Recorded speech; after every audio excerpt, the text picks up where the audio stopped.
समान मैं समझता हूँ कि आप प्रेस क्लब के ही हैं। बिल्कुल। आपका ये मायके ही मानता हूँ मैं। क्या तात्कालिक राहत मीडिया कर्मियों से आप दे पाएंगे? देखिए, प्रेस क्लब का मैं सदस्य भी हूँ और ठीक ही कहा कि मायका भी है मेरा। और अभी प्रेस क्लब के साथियों से मुलाकात हुई है और निश्चित रूप से प्रेस के साथियों को जो सुविधा और जो कह सकते हैं कि एक एक आधार मिलता है, उस पे हम सब गौर कर रहे हैं और आपकी बातें उचित स्थान पर पहुंचाएंगे। सर, अब आपके हाथ में ऐसी चीज़ें हैं जो आप कर सकते हैं। यदि इस बार कंजूसी हो गई तो फिर कभी नहीं होगा। मैंने कहा ना कि उचित समय पर उचित निर्णय, उचित जगह पर आपकी भावनाएं पहुंचाएंगी। चलिए। संजय भैया एक सवाल छोटा सा, ये आर्मी के तरफ से पहले ना फोटोग्राफर और को मिला है, रांची को खासकर मिला है और हमारा प्रेस क्लब जो इनके संसदीय क्षेत्र का ही एक पार्ट है, तो हम लोग को गर्व महसूस हो रहा है, बेहतर फील हो रहा है कि आप हमारे बीच हैं। संभावनाएं अनंत हैं, आपके आने से जगी है। पूरी कमेटी की तरफ से, पत्रकार क्लब के सारे सदस्यों की तरफ से मंत्री जी का आभार जो आप यहाँ पर आए है कि मंत्री जी हम लोगों के क्लब के सदस्य भी हैं, तो एक अधिकार भी हम लोगों का बढ़ जाता है इन पे।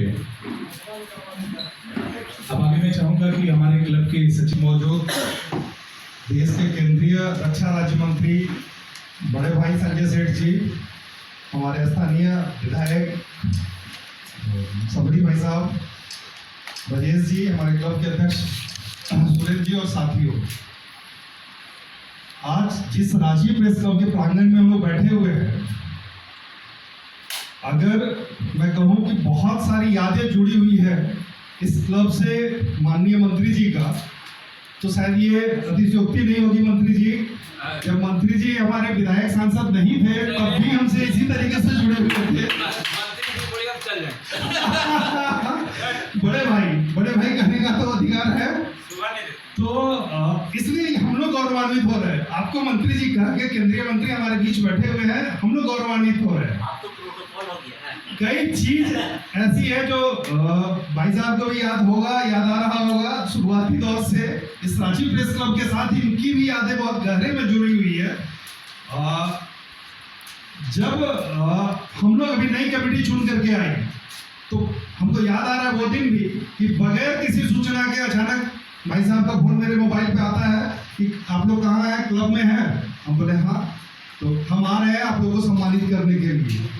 और बिना किसी सूचना के 10-20 मिनट 25 मिनट के अंदर भाई साहब यहाँ पहुंचे और पूरी कमेटी को इन्होंने शॉल उड़ाया, बुके दिया, सम्मानित किया हम लोगों को। तो अब जब भाई साहब बन के आए हैं केंद्रीय मंत्री, ये हमारे रांची का, हमारे झारखंड का सौभाग्य है कि हमको ये सेंटर में ये पोजीशन मिला, रक्षा राज्य मंत्री का दायित्व तो भाई साहब को मिला।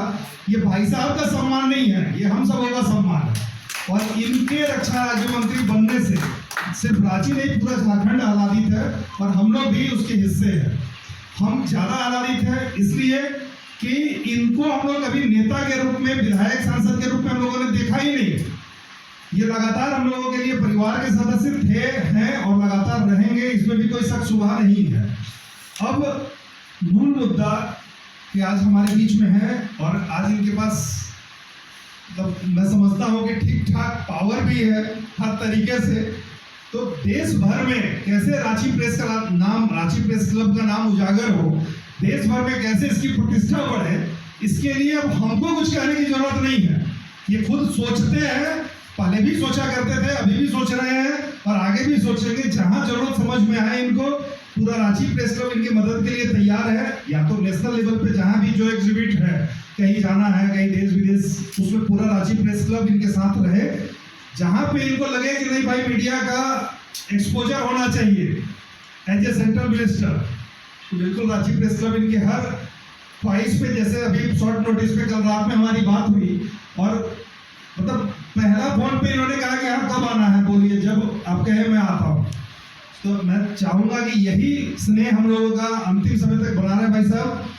रांची प्रेस क्लब को भी बहुत सारी उम्मीदें हैं क्योंकि 1100 लोगों का प्रतिनिधित्व करता है ये प्रेस क्लब। बहुत कुछ मिला है। आज भी रांची प्रेस क्लब आप खुद देश भर में घूम रहे हैं, आप घूमेंगे आप तो रांची प्रेस क्लब का जो बिल्डिंग है, जो संरचना है हमारी, वो निश्चित तौर पे कई बार ये लोग कहते हैं बाहर से आए हुए साथी कि देश में इतना उन्नत या इतना उच्च कोटि का क्लब कहीं पे नहीं है, बिल्डिंग ऐसी संरचना नहीं है। सौरभ शुक्ला जी अभी हाल में आए थे लल्लन टॉप वाले, उनका भी यही कमेंट था कि देश के सबसे बेस्ट प्रेस क्लब में मैं बैठा हूँ। ये गौरव, ये सौभाग्य हम लोगों को मिला हुआ है और संयोग से ये आप ही के मित्र रहे पूर्व मुख्यमंत्री का देन है, ये भी आप जानते हैं बहुत अच्छे तरीके से। इसको और सुंदर कैसे बनाएं, इसको और हम 1100 लोगों के लिए फ्रूटफुल कैसे बनाएं, ये हम उम्मीद करेंगे कि इसको आप